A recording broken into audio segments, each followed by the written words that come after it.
Hi hello good evening Aadab నమస్తే. మీరు చూస్తున్నారు భాగ్యమ్మ ఫుడ్స్. నేను మీ సతీష్ మోహన్. ఈరోజు అందరికీ ఎంతో ఇష్టమైన మటన్ కర్రీ ఎలా తయారు చేయాలో చూద్దాం. అయితే మనం వెరైటీగా మటన్లో జనరల్గా మనం టమాటా వేస్తాం కదండి. ఈరోజు మనం బుడన్ దోసకాయతో మటన్ కర్రీ ఎలా తయారు చేయాలో చూద్దాం. సూపర్గా ఉంటుంది. నేనైతే ఒక 750 గ్రామ్స్ 30 కిలో మటన్ తీసుకున్నామండి. చెప్పా కదా, సో బుడన్ దోసకాయతో చాలా బాగుంటుందని కాబట్టి బుడన్ దోసకాయ కూడా తీసుకున్నాం.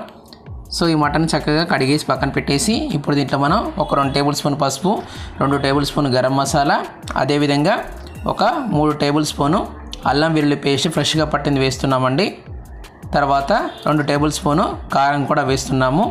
దీంతోనే చాలా టేస్ట్ ఉంటుందండి అల్లం వెల్లుల్లి పేస్ట్తో. తర్వాత మనం కొంచెం ఆయిల్ దీంట్లో యాడ్ చేసుకోవాలి. సో దాన్ని పక్కన పెట్టేసి ముందైతే మనం గిన్నె తీసుకున్నాం, కుక్కర్ అనేది. దాంట్లో మనం ఆయిల్ పోసుకున్నాం. ఆయిల్ వేడైందండి. ఇప్పుడు దీంట్లో